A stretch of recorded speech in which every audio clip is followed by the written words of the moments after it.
Olá, boa noite. Estamos começando mais um Viajando pela Bíblia.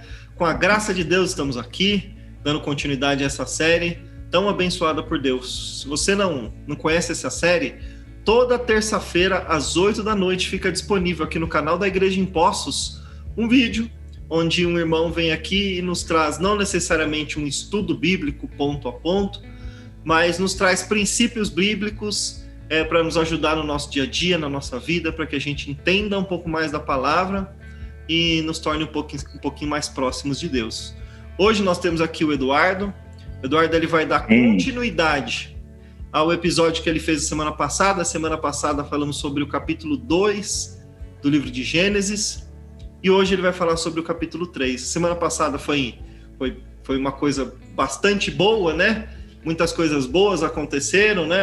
Deus criou o homem ali, o jardim estava muito bonito, né? O homem ganhou a mulher de presente e trouxe bastante ajuda para nós. Hoje é um capítulo, entre aspas, um pouco triste, que vai falar um pouco sobre a queda do ser humano, mas é muito importante a gente entender isso aí para entender quem nós somos e por que nós nos tornamos o que nos tornamos e para onde nós estamos indo. Boa noite, Eduardo, tudo bem? Boa noite, Jefferson, um prazer estar junto de novo e vamos avançar, né, para Gênesis 3 hoje. Legal, isso aí.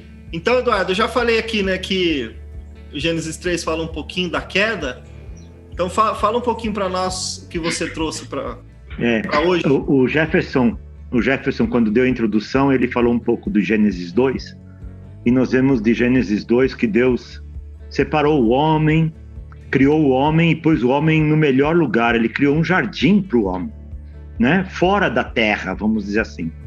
E nós falamos que esse jardim é, na realidade, a igreja, nos tempos atuais. Quer dizer, ela está na terra, mas está separada da terra, né? Por quê? Porque a igreja é um lugar santo, assim como o jardim era um lugar separado por Deus para o homem viver com ele, em comunhão, né? Mas o que aconteceu? Deus pôs o homem no jardim, deu todas as necessidades do homem, pôs um rio, pôs as árvores, você brincou, deu até a Eva para ele, quer dizer, para não ficar só, não é? Fez a auxiliadora dele próprio, também tipificando Cristo e a igreja, né? Que nasce de Cristo, nasce da morte do Senhor, né, a igreja. Então nós temos esse quadro maravilhoso, quer dizer, todo mundo diz, eu quero viver no Jardim do Éden, né? Se você perguntar para qualquer um na rua, onde você quer viver? Eu quero viver no Éden, porque o Éden é um lugar de bonança, de prazer, de alegria. Mas o capítulo 3 começa de uma maneira triste, negativa, mas no final, indo para o final do capítulo, nós vamos ter de novo Deus resgatando o homem. Me permitam ler alguns versículos. O Gênesis 3:1 fala assim: mas a serpente, mais sagaz que todos os animais selváticos que o Senhor Deus tinha feito, disse à mulher.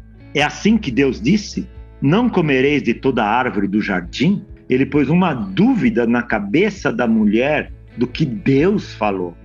Isso é muita ousadia, não é verdade? Mas isso que Satanás fez, ele é ousado, ele avança, ele ultrapassa a fronteira, né? E invade a tua vida, né? Assim que ele fez. Aí o 2 fala: respondeu-lhe a mulher, do fruto das árvores do jardim podemos comer. O 3, mas do fruto da árvore que está no meio do jardim, disse Deus, dele não comereis, nem tocareis nele, para que não morrais. Esse seria a árvore do fruto do conhecimento do bem e do mal, né? Que Deus disse para não comer, porque se comerdes, certamente morrereis. Então a serpente disse à mulher: é certo que não morrereis. Veja, de novo, ousadamente nega ou maqueia, né, a palavra de Deus, né? Porque Deus sabe que no dia em que dele comerdes, se vos abrirão os olhos E como Deus, sereis conhecedores do bem e do mal. Então veja o que a serpente fez. Ele pôs na cabeça da Eva justamente a autoridade, ela questionou a autoridade de Deus. Não, mas realmente, qual que é o problema? Então o inimigo fez isso. E, veja, o versículo 6 fala: vendo a mulher que a árvore era boa para se comer, agradável aos olhos, e árvore desejável para dar entendimento, tomou-lhe o fruto e comeu, e deu também ao marido, e ele comeu. A árvore é chamada do conhecimento do bem e do mal. Nós falamos que na tipologia do homem, o homem é corpo, alma e espírito, não é verdade? E nós falamos que no jardim tinha 3 tipos de árvore: a árvore comestível, que seria para o corpo; a árvore da vida, que é a árvore de Deus, que é a árvore de comer Deus, de estar perto de Deus, de desejar a Deus. Então está ligado ao espírito do homem, né? Com E minúsculo. E a terceira árvore, que seria a árvore do conhecimento do bem e do mal, está voltado à alma. Então o que o Satanás fez? Ele incitou a alma do homem. E a árvore era agradável, era desejável, era boa. Então, quantas vezes nós fazemos as coisas corretas, boas, mas em desobediência ou sem Deus, não é verdade? Este é o princípio da independência. Ou seja, vivermos a vida dentro dos conceitos nossos de certo e errado. Por isso que é a árvore do conhecimento do bem e do mal, não é? Então nós vivemos dentro desses parâmetros pessoais, individuais, de certo e errado, e voltando à minha vida, sem Deus. Então é viver pela alma do homem. O espírito humano fica lá no canto, esquecido, atrofiado, vamos dizer assim, e a alma faz as coisas que quer. Puxa, pera lá tá gostoso. A gente não faz assim no nosso dia a dia, Jefferson, pensando friamente. Tô com vontade de uma pizza, pego o carro, vou. Amanhã eu vou fazer aquilo. Aparentemente não tem nada de errado, não é verdade? Você quer o melhor para você, o melhor para sua família, o melhor para o mundo, vamos dizer assim, mas não tem Deus. Este é o maior pecado, né? O pecado não é mentir, claro, é um pecado, mas o maior problema é não considerarmos Deus nas nossas vidas. Por isso que, ao comer esta árvore, se você come, aquilo lá, a comida que você come, ela faz a sua viagem, né, pelo corpo, nutre, faz as coisas, mas dá também a característica do corpo, não é verdade? Então o que acontece? A alma do homem ficou em proeminência com relação ao espírito do homem. Então, enquanto que a norma seria assim: primeiro falar com Deus, depois fazer as coisas que tem a sensibilidade, né, que tinha, vamos dizer assim, a unção para fazer, depois fazer fisicamente aquela coisa. Então seria primeiro Deus, depois a alma arranja as coisas e o corpo vai atrás. Só que isso foi invertido, né? O que o homem vive? Primeiro por si, pela sua alma. A segunda parte, que é o corpo, vai atrás da alma. E o espírito, que deveria ser o número 1, que seria Deus, a comunhão com Deus, o diálogo com Deus, a vivência com Deus, ficou em terceiro plano. Aquilo que era primeiro ficou terceiro. Isto tipifica a primeira queda do homem. Então, de tal maneira caiu que o espírito que era primeiro ficou o último, né? Então, isto é a queda do homem. E olha o que dá a queda do homem. Olha que interessante, como é verdadeiro isto. Porque vejam o versículo 8, como fala de uma maneira muito clara. Então diz assim o 8: quando ouviram a voz do Senhor Deus que andava no jardim pela viração do dia, esconderam-se da presença do Senhor Deus entre as árvores. Não é assim com a gente? Quando você faz uma coisa um pouco mais vergonhosa, um pouco em desobediência, não é? O que você faz? Uma pessoa está de um lado da rua, você vai para o outro lado, porque você não pode ver aquela pessoa, porque você aprontou alguma com ela, né? Então você se esconde, você dorme mais que deve, não é? Você começa uma ação de de justificativa, de medo, de receio, porque você não quer que te encarem, né? Você não quer que falem a verdade. Senão você tem que dizer, não, realmente errei. Então você prefere não falar isso, você se esconde. Então isso que aconteceu. Agora, um versículo antes, olha que interessante também, como consequência de terem comido esta árvore errada, da árvore errada. Versículo 7. Quando eles comeram, abriram-se os olhos e, percebendo que estavam nus, coseram folhas de figueira e fizeram cintas para si. Então, olha o que é a consequência do comer errado ou da independência de Deus. Você se justifica. Por que você fez isso? Eu fiz isso por causa daquilo. Por que você mentiu? Eu menti por causa daquilo. Por que você fez qualquer outra ação, né? Desejou mal, teve inveja, orgulho, o que for, né? Você vai se justificando. E de fato foi isso que aconteceu quando Deus encontrou com um homem. Olha aqui o versículo 9 fala: chamou o Senhor Deus ao homem e perguntou: onde estás? Deus estava procurando o homem e o homem se escondeu. E se escondeu vestido com folhas de figueira.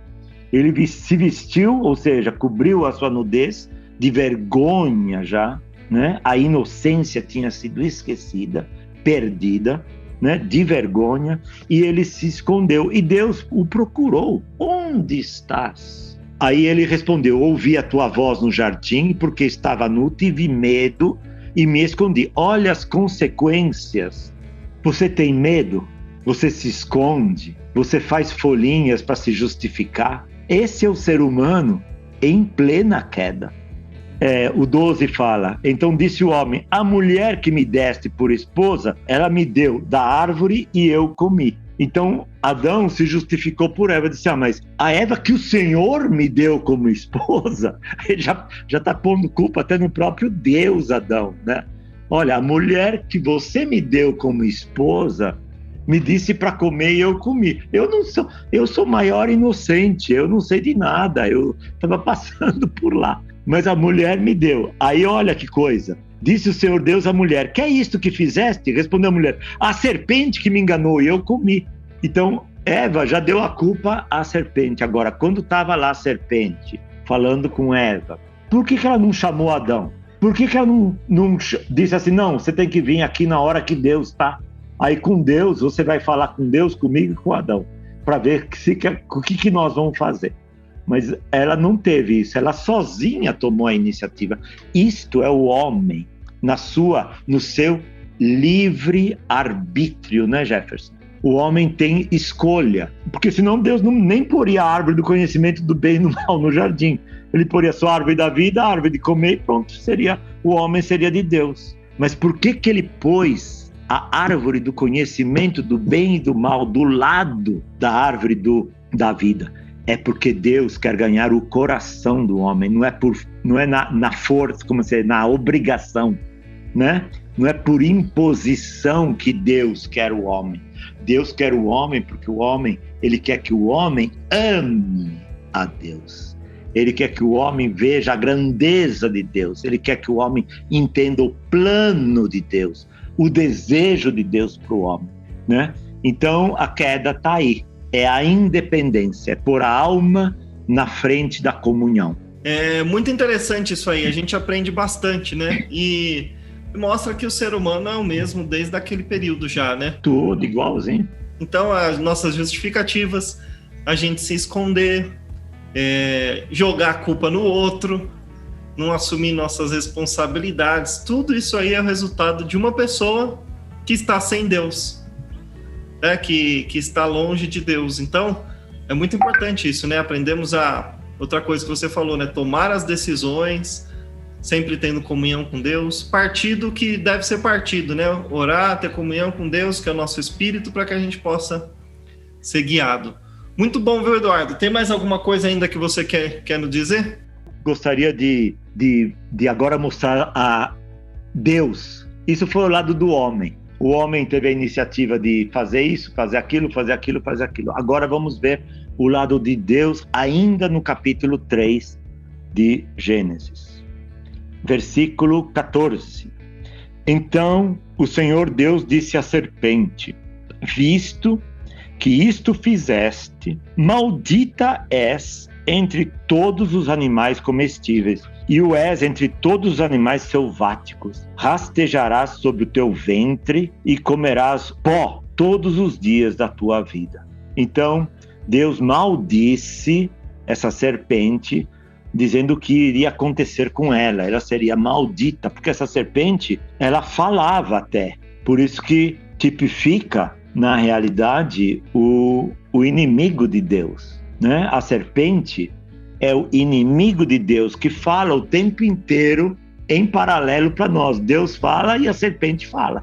A serpente nos incita de um lado, como aconteceu aqui, e Deus também fala. Se você, aí depende onde você quer ir. Mas a esperança está no versículo 15.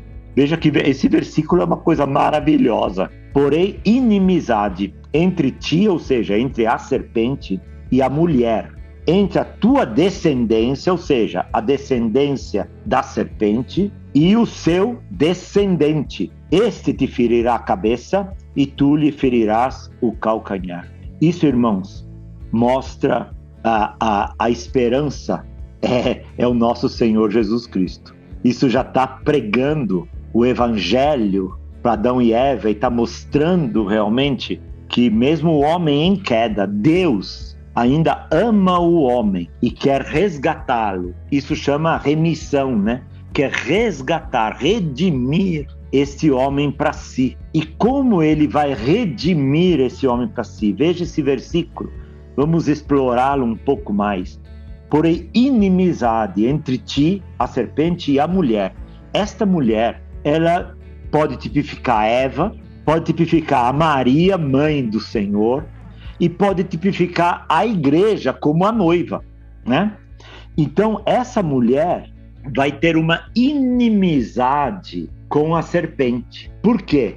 Porque ele falou, a segunda parte, né, do versículo fala, entre a tua descendência, ou seja, a descendência maligna de Satanás, que tem o seu exército, tem a sua vontade, ele está rodando o tempo inteiro, está provocando o homem o tempo inteiro. Entre a tua descendência e o seu descendente. Veja, quem é esse seu descendente? É o próprio Senhor Jesus. Quem que é o descendente da mulher? Jesus Cristo. Quem é que é a inimizade, né, na prática, entre o homem e Satanás? É o Senhor que vai fazer a diferença entre os dois. Quem vai estar no meio? Se você quiser que o Senhor interfira, ele vai interferir, porque ele está aqui, o descendente virá, como veio há 2000 anos atrás. Então hoje nós já estamos vivendo esta realidade, que aqui não era, aqui era uma sombra, era uma promessa, que viria um descendente. E fala mais ainda, este te ferirá a cabeça, o descendente vai ferir a cabeça da serpente, ou seja, vai matar a serpente. Não é verdade? Ferir na cabeça. E tu, ou seja, a serpente, lhe ferirás o calcanhar. De fato, o Senhor foi ferido, não é verdade? O Senhor foi morto pelos nossos pecados em nosso lugar, mas ele ressuscitou. Então esse ferir foi um ferir momentâneo, porque ele ressuscitou, então tornando-se esse espírito que dá vida. É um plano maravilhoso. Quem pensaria nisso, Jefferson? Quem humano pensaria numa coisa tão grande, porque é universal, né? Pega todos os homens em todos os tempos. Então, e Deus com essa jogada, desculpem falar assim, né? Nesse plano, né? Ele acaba dando essa esperança, dizendo que vai ter um descendente, que esse descendente vai resolver todas as coisas, vai esmagar a cabeça da serpente, e que nós podemos ter esperança, ou seja, o homem vai ser resgatado para Deus de novo. Esse pecado que aconteceu, esta separação que o homem provocou ele próprio por ouvir a serpente, né? Por comer da árvore da independência, Deus está falando assim, olha, eu vou resgatar-te, né? Homem, fica em paz, eu vou te comprar de novo. Outra, situação, vamos dizer assim, né? Não nessa primeira de queda. Então isso é maravilhoso. E também queria só ainda para complementar, o versículo 21 fala também: fez o Senhor Deus vestes de peles para Adão e sua mulher e os vestiu. Isso também é maravilhoso, porque isso fala da mesma pessoa, fala de Jesus Cristo. Ele não é o Cordeiro de Deus? Não é o Cordeiro de Deus que tira o pecado do mundo? Que tira os pecados do mundo? Não é ele o Cordeiro? Então esta pele, o homem construiu folhinhas de figueira, que deve secar em 2, 3 dias e cai tudo, como se diz, vira pó, né? Vai caindo, né? Vai se desfazendo. Aqui a vestimenta é de pele, indicando que teve a morte de um animal e que esta morte do animal tipifica o Senhor como a nossa justiça. Porque nós estamos no pecado.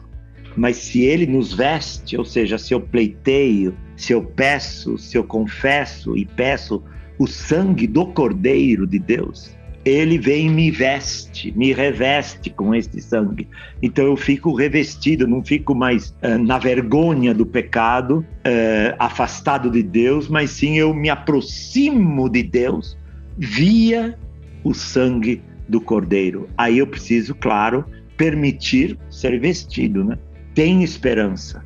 Se eu estou fora do Senhor, se eu faço as coisas por mim mesmo, se volta ao Senhor, converse. Ele é um amigo. Aqui fala que ele conversava com Adão e Eva todo dia, né? Na viração, quer dizer, conversava, e aí, tá tudo bem, tal, se conversavam, né? E isso que nós precisamos hoje. Na realidade, não é uma coisa religiosa, não é uma coisa de grandes rituais, não é uma coisa de grandes liturgias, né? Que eu preciso saber a Bíblia inteira para tocar o Senhor, não. É só você chegar agora e falar assim: Senhor Jesus, eu preciso. E eu preciso porque eu sou um pecador. Olha que coisa bonita. Deus, que poderia fazer, ele como Deus poderia agir como quisesse, ele não nega a sua criação. Então ele prepara um cordeiro, prepara um descendente para nos redimir, ou seja, para nos aproximar novamente dele. Essa é a nossa esperança. Amém, muito bom, né? Deus realmente, ele nos dá um grande exemplo, né? Nós, quando vemos alguém errando, ou vemos alguém caindo, ou cometendo alguma coisa que nós consideramos que não é certo, a gente já quer condenar, a gente já quer que a pessoa se dê mal, mas Deus não. Deus, ele cobriu o homem, né? Ele cobriu e deu uma nova chance. Isso já lá no começo, como você falou, né? Tipificando o próprio Senhor. Hoje não precisa morrer nenhum animal. O Senhor, como Cordeiro de Deus, ele já morreu. E quando nós cremos nisso, nós ganhamos essa veste de justiça, né? Então eu espero que você que esteja em casa ganhe isso no seu coração. Não importa a sua condição, não importa o que você tenha feito, se você se voltar para Deus, abrir seu coração, ele vai te receber de volta. Amém? É lindo. Mas a história é maravilhoso. Muito obrigado, viu, Eduardo? Obrigado vocês. Deus abençoe. Obrigado. Você nos ajudou bastante hoje. Você poderia terminar com uma oração? Sim, naturalmente. Senhor, queremos te agradecer por tudo, Senhor. Por esse teu plano tão maravilhoso. Pedirmos perdão por nós, o nosso jeito de independência, de sabermos tudo, de termos as nossas próprias justiças.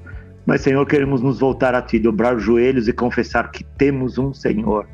O Senhor Jesus morreu por nós. O Senhor nos reconciliou com Deus. Nós podemos agora, Senhor, estar novamente em paz com Deus. Podemos estar vivendo nesse jardim do Éden.